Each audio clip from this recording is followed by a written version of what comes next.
बिस्मिल्लाहिर्रहमानिर्रहीम। अस्सलाम वालेकुम दोस्तों, उम्मीद करता हूँ आप सब खैरियत से होंगे। आज मैं आपको एक ऐसी अनमोल चीज़ बताता हूँ जो इस जहान में तो फ़ायदेमंद है ही है, जो इस जहान की मुसीबतों और बलाओं को टालती ही टालती है, मगर अगले जहान भी जो अनदेखा है उस जहान के लिए एक आब हयात का काम करती है। ये वाक़या है हज़रत पीर पठान शाह सुलेमान तौसवी रहमतुल्लाह अलैह की ज़ात का। उनके पास एक बहुत दूर से एक नौजवान आए इस नीयत से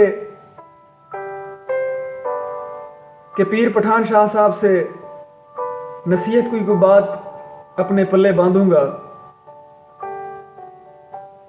और उस पे अमल करके मैं इस जहान और उस जहान की कामयाबी हासिल करूंगा।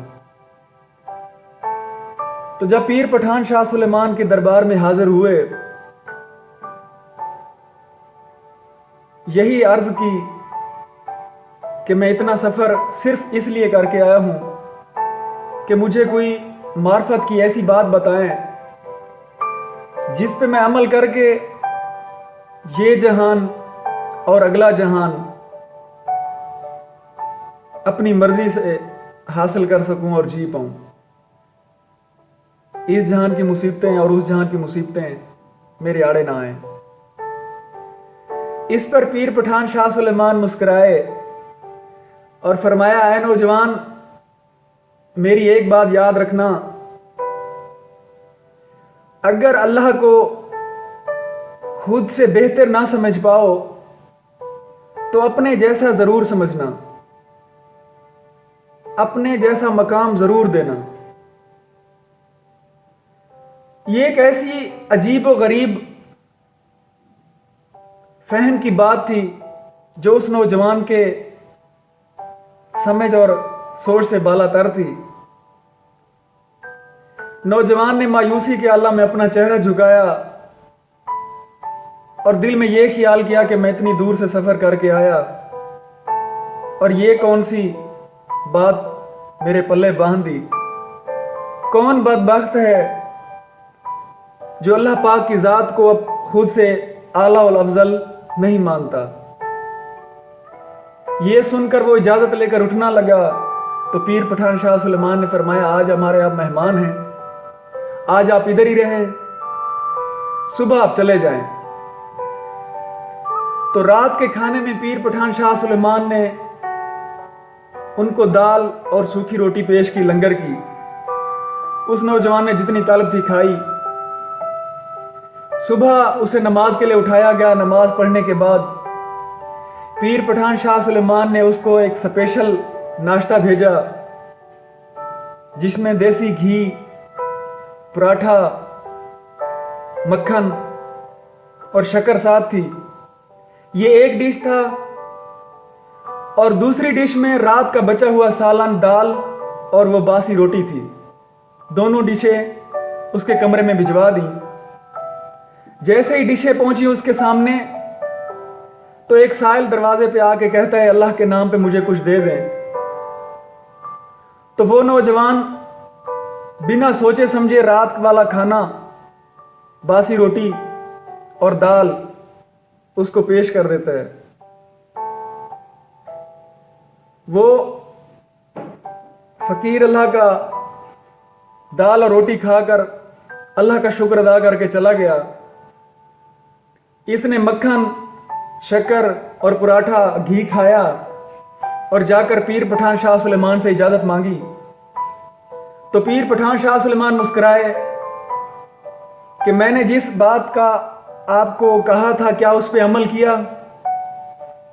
तो वो मुस्कुरा के बोला कि मैंने इतना लंबा सफर खामखा में तय किया। कौन है बदबख्त जो अपनी ज़ात से अल्लाह की ज़ात को अफजल नहीं मानता।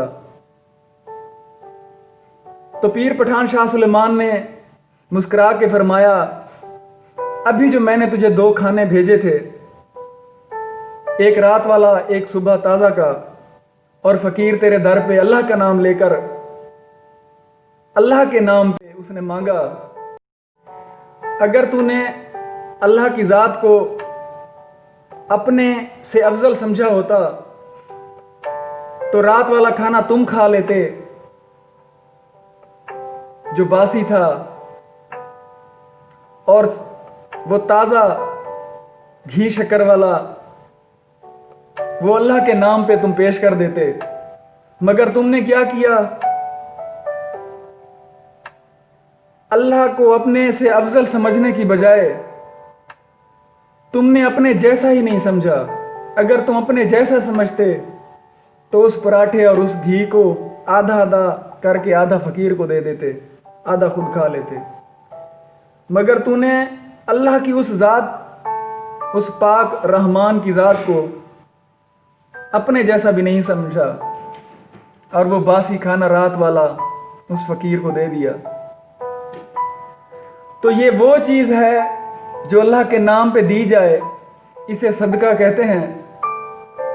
और मैं दावे के साथ कहता हूँ कि सदका वो वह चीज़ है जो आपकी इस जहान में आने वाली तमाम मुसीबतों और बलाओं को टाल देता है।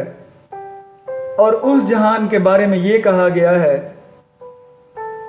कि मरने वाला सदके की अहमियत को देखकर